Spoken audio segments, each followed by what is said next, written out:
Have you heard about sepsis?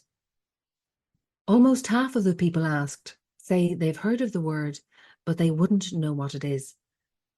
I was the same. When I first heard the symptoms of sepsis, my initial thought was that none of the symptoms really sounded life-threatening. But when I heard that 1 in 5 people who get sepsis dies, and that more people in Ireland die from sepsis each year than heart attacks, my viewpoint started to change. I began to wonder if a family member was unwell, would I be more likely to say, sure, we'll give it some time, or let's go talk to the GP? Welcome to episode 12 of the All Ireland podcast Walk and Talk Improvement. I'm Juanita Guidera, a programme manager in the National Quality and Patient Safety Directorate of the HSE, and it's a pleasure to welcome our 2 wonderful guests, Maeve Murphy, a busy working mother of 3 and a sepsis survivor, and Denise McCarthy, an Assistant Director of Nursing of Sepsis with the South Southwest Hospital Group.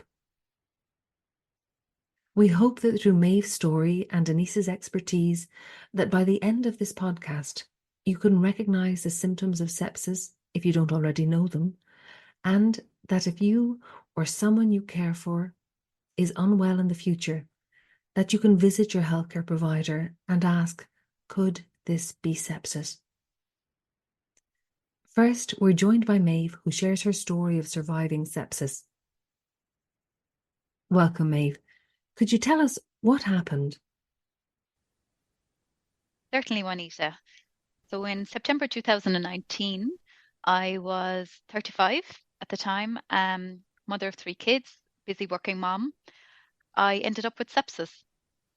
So my story is probably a little bit different to most people's in that, I wasn't just after having a baby. I wasn't just after surgery. I had no open wounds or cuts or bites. I had no underlying conditions. I wasn't unwell in any way at all. And I just woke up one morning feeling absolutely miserable, aches and pain, and chills, shivering with the cold, a headache, very tired.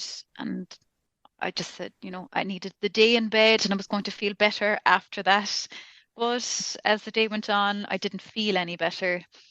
That night, I didn't feel any better. I felt like I was so cold and had these chills in my bones almost, and the shakes, but I didn't even have the energy to get up and make a hot water bottle. And then the following morning, my husband woke up. He was leaving early for a meeting for work, and he said, "How are you feeling today?" I said, "Not much better." And he said, "Asher, once you get up and have your shower and get dressed for work, you'll feel better." So off he went, and I went, had my shower, got dressed, got the kids all up and ready to go to the childminders. Assembled the bolognese in the slow cooker and was just nearly doubled over, feeling miserable, but just so focused on trying to get through my morning's jobs. Oh, yes. And then shakes kicked in again, feeling absolutely miserable. And I knew they were getting worse, really, as opposed to better. So what did I do? I did what we all do when we're feeling sick. I rang my mom. And Okay. yeah, and she was in a different county. She was coming down to Cork that day anyway, but she wouldn't be there for a few hours. So she then rang my sister and my brother, who are both doctors. And then my brother rang me back and he said, Maeve, you sound really unwell, you need to get to hospital. And I said to him, don't be ridiculous, Niall. I'm feeling a bit fluey, but I'm perfectly fine. I just need another couple of hours in bed. And then he said, no, you have to. I said, to be honest, I don't feel well enough to drive. But, the compromise was when my mother arrived down, she would drive me to the GP. In the meantime, then she rang my sister who came over to see me. And by the time my sister got there, I didn't recognize her. I didn't know was it day or night. I was completely delirious at that stage. So she realized that I was quite sick and I needed to get to hospital. I couldn't get down the stairs. She had to drag me down the stairs. And I have a memory of being on the cold tiles at the bottom of the steps of the stairs. And this siren almost in my head, it was like a house alarm or a car alarm, that really high pitched siren in my head. And I kept saying to her, can you turn off the alarm? Okay. And yeah, it was almost like my body warning me that there was something serious going on. Okay. So then she rang the ambulance, and when the ambulance came, they weren't overly concerned, really. They kind of made reference to, oh, it's the typical mother, you're always last on the list of looking after yourself. If it was your kids, you would have checked Yes. their temperature, taken paracetamol. And I suppose there is some truth in that. I mean, those things hadn't even crossed my mind, to be honest. Yes. Yeah. Yeah. Yeah. Um, and then you can imagine my poor husband's feelings when he got a phone call to say, meet the ambulance in CUH, and the shock he got. But he'd even say himself, even at that stage, he didn't realize, it was so serious. In my case, I suppose it just happened to be World Sepsis Awareness Day, and every member of staff was wearing a pink sepsis badge on them. And Okay. I have to say, the staff in CUH were absolutely fantastic. There was so much, even though I was kind of really out of it, there was just an awareness of there was so much activity happening around me and efficiency. And, there's like people complain about A&E and things, but by God, when you're sick, do they move? And, you get the best of care. Absolutely. Okay. And can I ask, would you have recognized, the symptoms of sepsis in yourself? No, I mean, it would have been the furthest thing from my mind. I'm a dentist myself, and any knowledge of sepsis I would have had would have been very, very theoretical. Just the Okay. potential if you had somebody with a very severe dental abscess, and maybe if they were immunocompromised, and then that they could potentially progress to cellulitis, which could potentially progress to a sepsis. But even the term sepsis, I don't know, would I have been that aware of it? Maybe septicemia, or you'd hear of older people talking about blood poisoning. Yes. Yeah. Um, Yeah. but it wouldn't have crossed my mind in a million years that that was what was wrong with me at the time. Okay. And do you think, we downplay those illnesses when life is busy? You talked about making the dinner and getting organized for the kids to bring them to school and creche. Oh, definitely. I think it's human nature, isn't it? To just try and get on with it, or certainly a very Irish sort of philosophy, or just kind of put up with it and get on with it. But, that's not always the correct way to go about things. And even if something seems quite unlikely, I suppose we have to have this awareness and have this doubt at the back of our mind. Is there something more going on here? For my sister, she could recognize that I wasn't myself and could Yes. explain to the ambulance staff that, no, this isn't my sister. There's something more going on here. I really want you to take her up to the hospital to get checked out. Yeah, that advocacy from a family member is hugely important when it comes to sepsis. We're going to talk a little bit about that later on with Denise, but that having somebody else to be able to say this really isn't her normal state. She's not normally like this. It's so important. Absolutely, absolutely. And who's going to know that better than a family member? So I agree. I was very, very lucky that she was there to advocate for me at the time. Yeah. Has she forgiven you for the fright you gave her? Yeah. I don't think my husband has, Probably to be not. honest. The poor man, I mean, he's not from a medical background at all. So even when they said this is sepsis, he was like, okay, okay. And on the back of the paper that day, because it was World Sepsis Awareness Day, there was somebody else's story who wasn't as lucky as I was. And I think when he Yes, yeah. read that, just the harrowing look on his face, I'll never forget it. He realized how close we came to such a very sad situation. Yes, yeah, yeah. It puts things in perspective. Can I ask you, was there an impact on your health following the illness? Certainly. I mean, I would say once I had got the right antibiotics, I started responding very, very well in the hospital.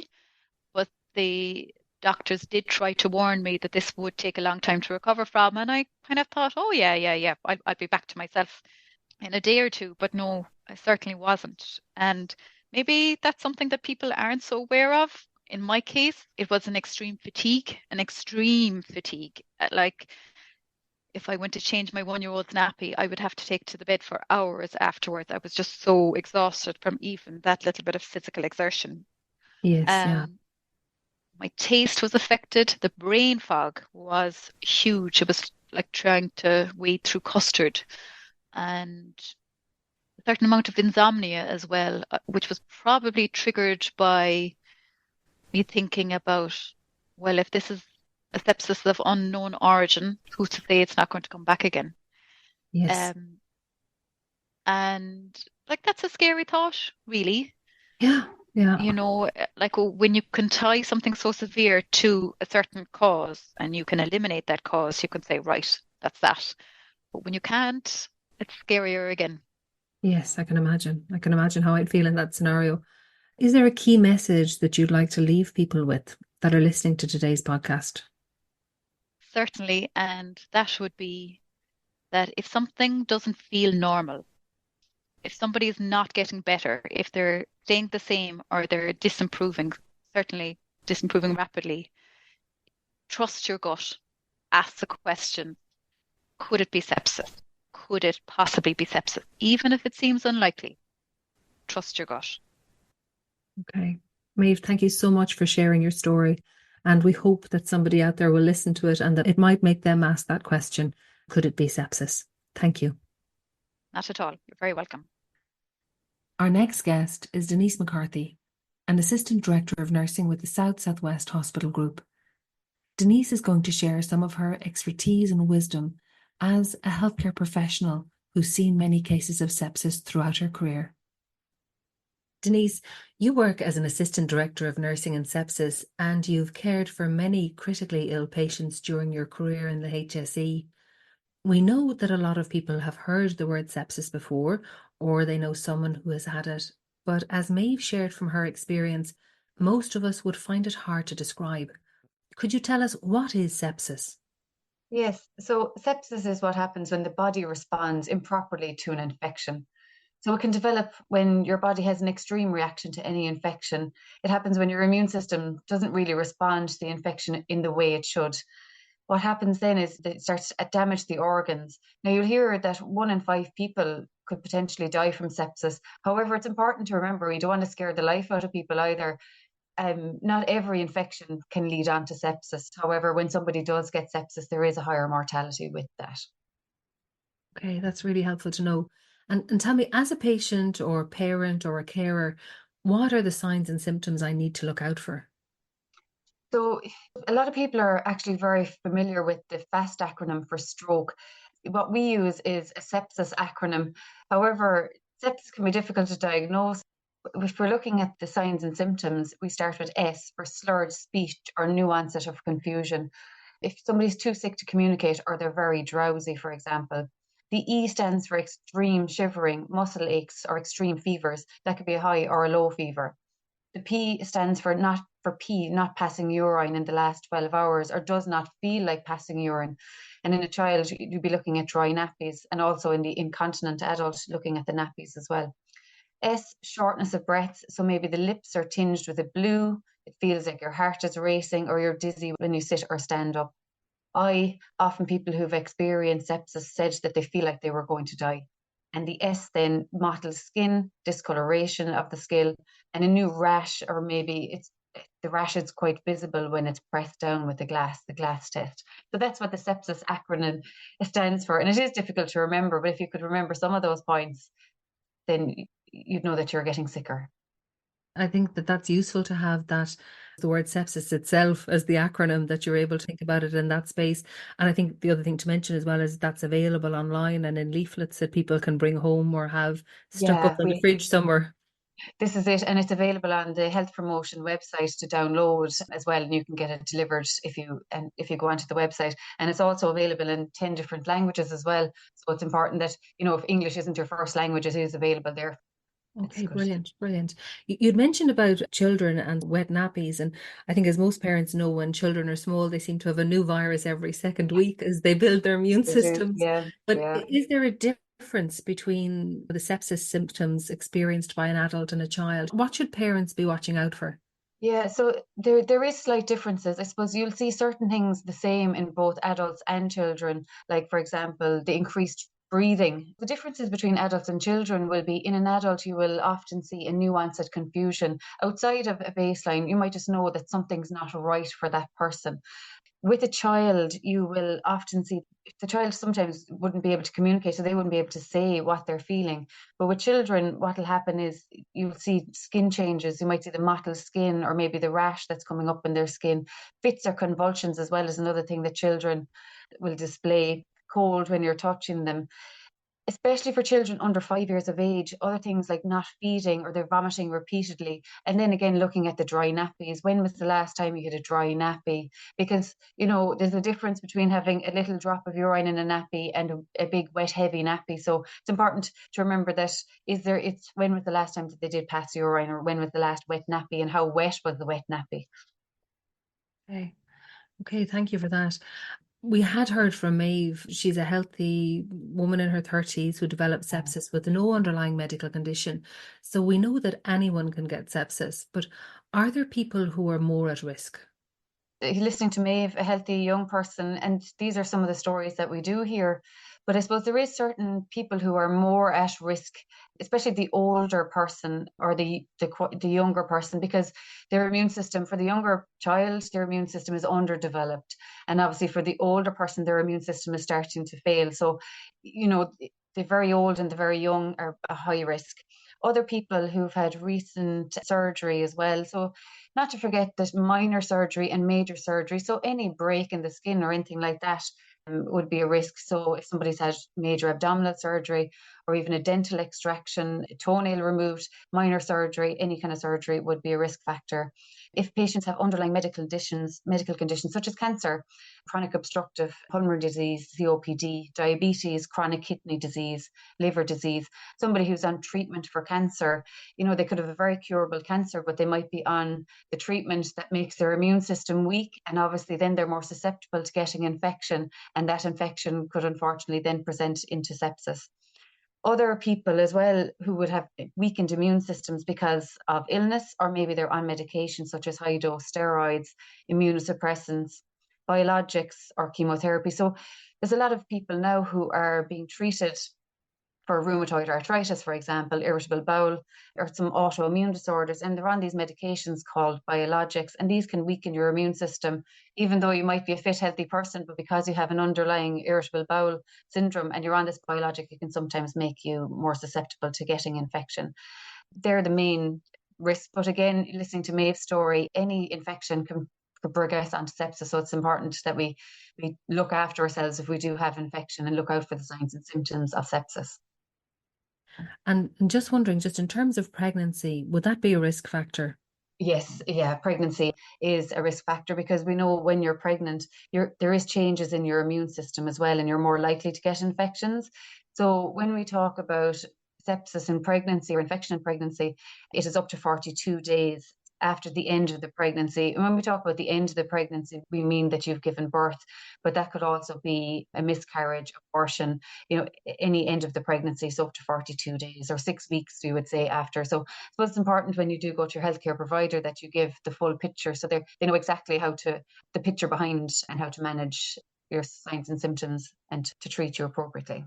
Yeah, and I think that's important, as you said, your healthcare provider, and it could be two different providers in the case of pregnancy. If you went in and you had miscarriage, you might get an immediate contact with the GP that you're going to go to for something else. So I think that's a really important sometimes thing. as well, people will have gone to a GP, and then they might be presenting into an out of hours GP because they're still not improving. And I suppose just to have, what did the first doctor say to you? What is the treatment the first doctor gave? So the second doctor will have the full picture as well, because you're often, as you say, dealing with different medical professionals as well. I know that when I heard the list of symptoms of sepsis, my first thought was there's a lot of illnesses where you might have the symptoms mentioned. And knowing how busy GPs are, you might say, I don't want to waste their time, or I'll give it a few days and see how things go. But, how is sepsis different from a cold or flu? Like, when should I be going to the GP? I suppose the message, what we really do try to get across, is if you or someone you care for, your child, have an infection and you're not getting any better, even if you're on the treatment, maybe you might be on an antibiotic, or maybe you're not on treatment and it's a viral infection, you wouldn't give antibiotics for a viral infection. If you're still not getting better, do present back into your healthcare provider, because I suppose the worst thing that they could say is reassure you that no, it's not sepsis. Ask the question, could it be? I'm still not getting better. I'm on the treatment. So don't be afraid to ask, could it be sepsis? In our conversations, you had touched on, in particular, one of the things that healthcare staff are encouraged to do is listen to the care or family of a patient. You might talk a little bit about that. So we use scoring systems in the hospital setting when we're doing observations on a patient. One of the things that we do look at is parental, family, or healthcare worker concern. Although it doesn't score on our scoring system, as a healthcare worker or experienced nurse like myself, I'd know by the look of somebody that there was something not right. And I suppose if my gut is telling me there's something not right, I can escalate the care up to get a medical review of the patient. So if you're concerned as the healthcare worker, you can escalate the care. But also if you're concerned as the family member or the carer, you know your child and you know your parent or you know your sibling better than anyone else. And if you know something's not right or they're just not improving, don't be afraid to speak up and say, this is just not normal for them. I know there's something not right. If you had a parent with dementia and their baseline is already that they're normally confused, but you know that their confusion is now outside of their norm, this is important to speak up because the healthcare providers might know your parent as well as anyone else. If people are working in long-term healthcare facilities like intellectual disability homes, they'll know the patients really, really well, and they'll know when they're off their baseline. And as I said earlier, in adults or older people, you'll often see the first sign of sepsis could be the organ of the brain being affected, and that's affected by a new onset confusion. And even in Maeve's story there earlier, she spoke about she knew she wasn't right, her sister knew she wasn't right, and that's why they escalated her care and she was brought into hospital. So don't be afraid to speak up if you feel that it's not their baseline, because we can always rule out sepsis. Do you have any suggestions to help people have the conversation with their GP or healthcare provider if they are worried? If you are worried, ask the question, but it's good to always write down your questions. And I think we were talking about that as well, Juanita. If you're Yes. going into a healthcare provider, you've got so much going on. You're worried about your sick child or you're worried about your sick sibling or partner. And you go in and you might forget to ask certain questions or give certain history. So write it down, what happened in the few days leading up to when you actually came into hospital. And it's good that then they'll have the full picture and they can treat based on everything you've said. Whereas I do think sometimes we often forget when we do present into the healthcare worker because we're trying to rush. We think you don't want to be wasting their time, but if you've everything written down, you'll tick all your little boxes as you go through, and then you'll know that they've done a full assessment of you, that you're going home reassured, or if they're referring you onto hospital then as well. Yeah, that's it. And I know definitely, I mean, I've been guilty of it. I know other people that have as well, where you go into the GP and they say, well, how are you today? And you say, oh, sure, I'm great, I'm grand, I'm fine. But actually, when you Yeah, begin you to don't tell them unpick the it, full story at you all. don't Yeah. tell them the full story. Yeah. Or you don't tell them the full story, or you say, well, actually, no, I'll just tell them they're under pressure. The waiting room is full. I'll tell them maybe the main reason that I'm here today. But Yeah, they obviously need all of that information to put the pieces they together do. for diagnosis of Yeah. sepsis. And Yeah. other things like, if you have a wound that's not healing, maybe it is getting redder, it's tracking up, take pictures of it to see, is it getting worse? Is it getting better? These are all good things, I suppose, to do to mind your own health as well, that you can show that something maybe wasn't getting better or getting Yeah. worse. And tell me, when you go to the doctor, how do they actually diagnose sepsis? This is the $1 million question. Sepsis is actually very difficult to diagnose because unlike heart attack or stroke, heart attack you can do an ECG tracing of the heart and it'll tell you whether you're having a heart attack or not. Or if you're having a stroke, you could have a CT scan to see if there's a stroke happening. Unfortunately, with sepsis, there's no specific test because tests you can send off blood cultures, but often those tests, the majority of those could actually be negative and they can take maybe 12, 24 hours or longer to actually grow any bugs. So I suppose really you're looking at a clinical picture. You're putting pieces of a jigsaw together to diagnose sepsis. I suppose number one, is there suspicion or confirmed infection? That's the first question you'll always ask. And then we should be ruling out sepsis. So is there an infection? So is there a wound infection, or is there a urinary tract infection, a respiratory tract infection? So is there an infection? And then you're looking at the signs and symptoms, like I said earlier, in the sepsis acronym to see, is their organ starting to be affected by this infection? It's really difficult to diagnose but it's just putting the pieces of the jigsaw together. And that's why we're saying it's so important to give your health provider, your doctor, your GP, all the pieces of the jigsaw so that they can start putting that together and say that maybe it's not sepsis. Yes, you have an infection. We need to treat you with either conservative treatment or maybe an antimicrobial or an antibiotic, or else you might be displaying signs of sepsis. Your Yeah. organs could start to be affected by it as well. That's something that I suppose for me, even having the acronym written down and being able to sort of say tick, tick, tick, yeah, there's Yeah. 3 of those there. And you can go to the GP then and they, yeah, I was looking at this, I have these 3. Is this a concern? Or I have 4. Is this a concern? That you know exactly what you're talking about when you go in, because you do forget, and then I you do. come out and say, gosh, yeah, no, I forgot to mention Should have this. said this. And I yeah. should have said this. I should have said Yeah. that. And in particular, I think when you're caring, if you're a parent or you're caring for a family member, there's an additional responsibility than maybe trying to advocate on their behalf. So I think that to me was useful. And can I ask then, what happens if a diagnosis is made? How is it treated? How we treat sepsis, it's just about supportive management. It's usually with antibiotics or an antimicrobial, depending on the type of infection, you'll be treated with an antimicrobial. Then there's other supportive measures that we can do in hospital. And I suppose it really is just time to get over the source of the infection, whatever the source is, to try and deal with that source, to eliminate that. And then you should see that the infection or the signs of sepsis should start to improve. And can I ask, do you always have a confirmed diagnosis before they start treatment? No, it's a suspicion of or confirmed infection. So sometimes you will have a confirmed infection, but sometimes you might just be suspicious that you're harboring an infection. And if there's a suspicion and there's signs of organ failure or organ dysfunction is what we call it, or when the organs are started being affected by the infection, then you would treat the patient. So they can be treated, as I say, with the antibiotics. Some patients will get IV fluids, they might get oxygen and supportive treatment in hospital. But really, antimicrobials and time is the treatment. Yeah, antibiotics. I suppose I use the word antimicrobials because you have different types of infections. You viral infections, fungal infections. So I suppose antimicrobial is the overarching, and antibiotic is for a bacterial infection. Brilliant. Okay, thank you for Yeah. that. It is really down to us what we know and don't know. When I heard of sepsis in the past, it might have been something I'd have seen on television and the person would have had a cut which became infected, or be an elderly relative and, might have been talked about as blood poisoning. It's interesting that you say that, actually, Juanita. Is we went to the ploughing, the national sepsis team. We went to the ploughing back in last September, 12 months.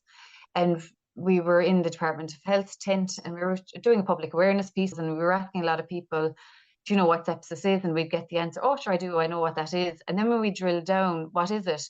Oh, it's blood poisoning, or that's when you get a cut in your finger. Or I knew a friend who had Yes, sepsis. yeah. There's lots of different, I suppose, perceptions of what sepsis is. And, the cut on the finger analogy, I heard Dr. Michael O'Dwyer speak about this recently as well. But I suppose using the cut on the finger, if you have a cut on your finger, and most cuts on your finger, as you know, will scab over and heal and you'll never think about them again.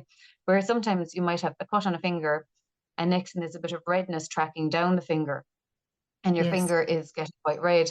Next thing, your arm is getting a little bit red. And then all of a sudden, you're starting to feel confused, or maybe you're getting a bit dizzy, your blood pressure is dropping, or you're not passing urine. So the infection in the finger has now moved from the original site and is now affecting other organs. And that's what sepsis is. It's gone from its original site and it's affecting the organs. So you could say the same for a urinary tract infection or a chest infection. It started in the chest, but now it's moved on to other organs. For example, the kidneys, you've stopped passing urine, or again, the brain, you're getting a bit confused or delirium. And they're signs that other organs are affected. And that's what sepsis is. It's infection that's moved from its original site, but is now kind of causing a systemic or a body-wide response. So the analogy of the cut on the finger, but I suppose it's just to remember that any infection can lead to sepsis. But again, going back to my point at the very start, not every infection leads to sepsis. That's important to stress, I think, in case people are at home saying, gosh, could that be? Yeah, we don't want to scare the life out of people either. Yeah. No, absolutely not. And Yeah, so organ dysfunction, I suppose that's the kind of medical terminology that we use. But what organ dysfunction means, I suppose, your organs are starting to become impaired because of the infection. So like that, when I went back to the sepsis acronym, the nuance of confusion, too sick to communicate, they're drowsy, the extreme shivering. These are kind of signs that your organs are starting to fail a little bit. When we look at sepsis, you've got septic shock as well, which is another subset of sepsis, which is obviously much more serious. This is where the patient ends up in intensive care, for example, needing support like on a breathing machine or on medications to keep their blood pressure up. That's a very serious septic shock is what we'd call that. But when we look at organ dysfunction from sepsis, it is really that your organs are starting to be impaired because of the infection. So they're not working the way they should. They're not working as well as what they should. They haven't failed completely, but they're certainly not working as well as they should.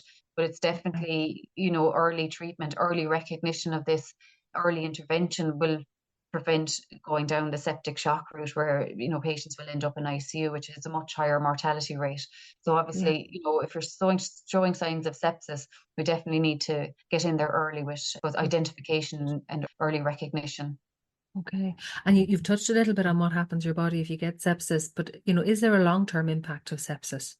Yeah, so yes, there is. You'll hear stories like Maeve, who is well now for the first, 6-12 months. She was saying that she felt a lot of brain fog. There is this post-sepsis syndrome we can hear people talking about. Some people will recover, but others will be left with deficits because of having sepsis. For example, some of the patients who may have ended up in intensive care could potentially have lost limbs because of sepsis.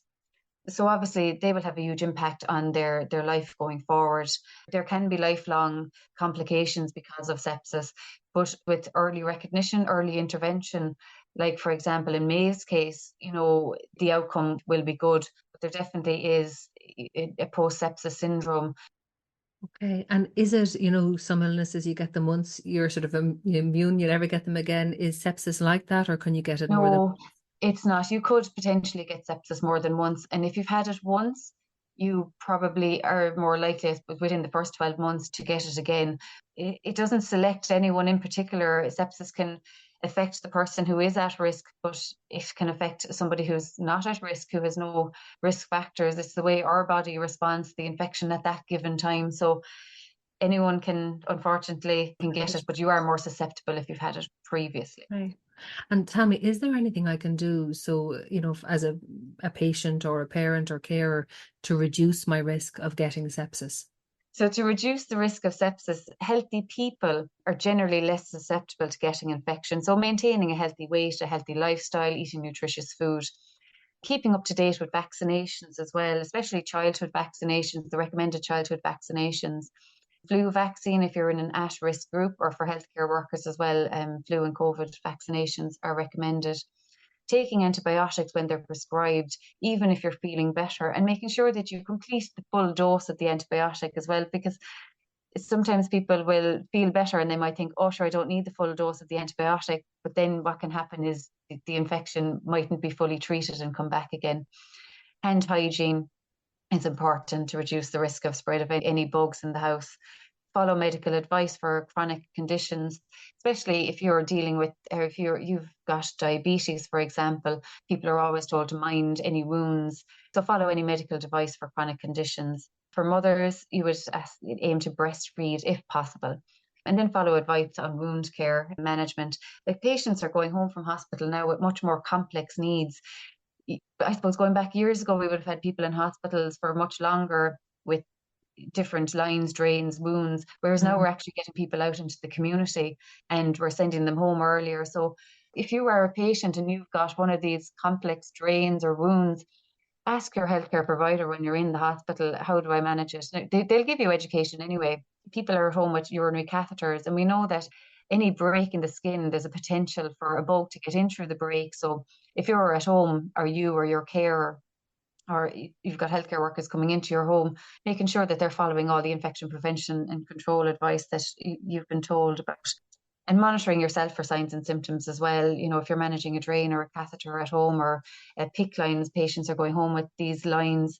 I know some people mightn't even know what I'm talking about, so you're lucky that you don't have them, but others will have certain devices at home that they're managing. So to follow the advice on those. And if you're unsure, contact your healthcare provider. Don't be afraid to ask, is there anything else I should be doing to mind myself, so that you're protecting yourself as well.